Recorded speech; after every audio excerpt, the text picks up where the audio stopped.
आज का टॉपिक है de novo pathway of fatty acid. तो de novo pathway of fatty acid का सिंथेसिस कैसे होता है, इसमें मैं आपको बता रही हूँ। पहला स्टेज होता है transfer of acetyl coenzyme A to mitochondria from mitochondria to cytosol. मतलब क्या कह रहा है कि सबसे पहले क्या होता है, एसिटाइल कोएंजाइम कहाँ ट्रांसफ़र हो रहा है, माइटोकॉन्ड्रिया से साइटोसोल में। दूसरा क्या उसका दूसरा क्या वो है कि activation of acetyl co A synthesis of मेनाइल को ए। दूसरा क्या स्टेज रहता है कि जो एक्टिवेशन किसका हो रहा है, एसिटाइल को ए का, जिससे क्या होता है फिर सिंथेसिस होता है मेलाइल कोएंजाइम ए का। तीसरा स्टेज जो होता है वो 5 स्टेप साइकिल की 5 स्टेज होती है। फैटी एसिड सिंथेसिस वाया किसके द्वारा होता है, एसीपी के अकॉर्डिंग होता है, इंटरमीडिएट के अकॉर्डिंग। इसमें क्या हो रहा है, देखिए जो ये फिगर दिया है, इसमें क्या हो रहा है, transport of acetyl CoA from mitochondria to cytosol में। इसमें क्या हो रहा है, जो एसिटाइल कोए आपका है वो कहाँ से मिल रहा है, आपका साइटेट से होते हुए आपके जो माइटोकॉन्ड्रिया साइटोसेट से होती है, साइटोप्लाज्म के साइटोसेट से होते हुए एसिटाइल कोएंजाइम ए में एक्टिवेट हो जा रहा है।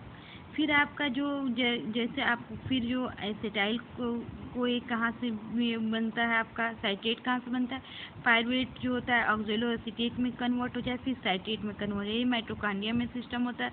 जबकि आपका साइटोप्लाज्म में क्या हो रहा है, साइटोप्लाज्म में जो होता है साइटेट होता है ऑक्जेलो एसीटेट में कन्वर्ट हो जाए एसिटाइल कोएंजाइम के प्रेजेंस में। फिर क्या होता है, NADH के प्रेजेंस में क्या होता है, मेलेट में कन्वर्ट होता है। मेलेट जो होता है पायरुवेट और NADH क्या होता है, बाहर निकल जाता है कोएंजाइम के रूप में। तो ये आपका पहला बताया स्टेप क्या होता है कि जो ट्रांसफ़र होता है एसिटाइल को ए माइटोकॉन्ड्रिया से साइटोसोल का, ये पूरा बताया कैसे हो रहा है प्रोसेस। फिर दूसरा क्या होता है, दूसरा जो बता रहा है आपका कि जो आपका सोर्स, किस सोर्स से आपको एसिटाइल कोएंजाइम ए मिल रहा है, NADH मिल रहा है, सॉरी NADH कैसे मिल रहा है, फैटी एसिड से मिल रहा है, आपका ग्लूकोज से मिल रहा है। और ग्लूकोज से फैटी एसिड से कैसे मिल रहा है आपका एसिटाइल को, जो फैटी एसिड कैसे आपका बन रहा है। पहले तो ग्लूकोज से कैसे बनेगा, आपका ग्लूकोज जो होता है राइबोज 5 फॉस्फेट में कन्वर्ट हो जाता है, उसमें भी NADPH की ज़रूरत पड़ती है। फिर आपका एसिटाइल को से फैटी एसिड में कन्वर्ट होता है, उसमें भी NADPH की ज़रूरत होती है।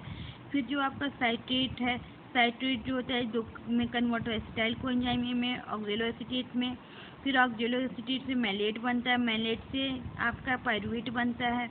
पायरुवेट के बनने में NADPH की ज़रूरत होती है। पायरुवेट से ग्लूकोज का फॉर्मेशन होता है।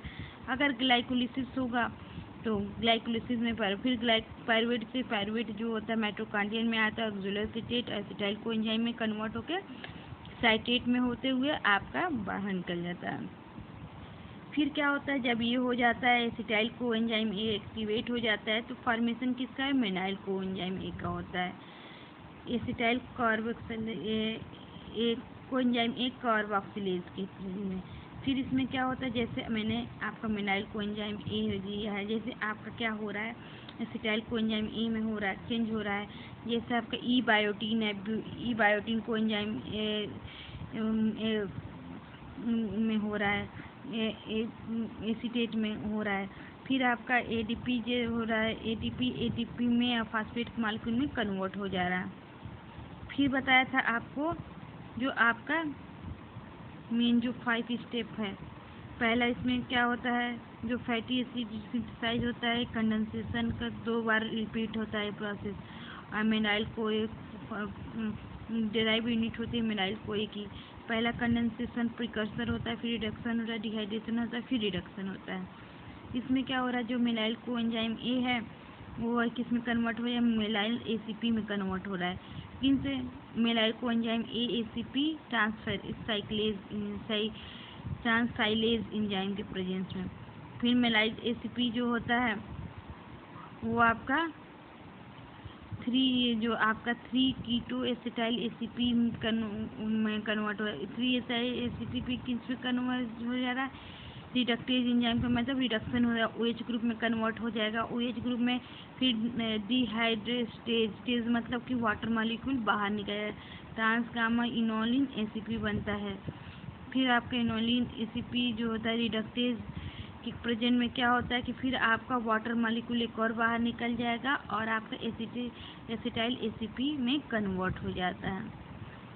ठीक है, फिर आपका जैसे एसिटाइल प्लस मेनॉइल ACP दोनों को लेकर कंडेंसेशन होगा, एसिटो एसिटाइल ACP कन्वर्ट होगा, फिर 3-हाइड्रॉक्सीब्यूटाइल ACP कन्वर्ट होगा, फिर क्रोटोनिल ACP का फॉर्मेशन होगा, फिर ब्यूटाइल ACP का फॉर्मेशन होगा।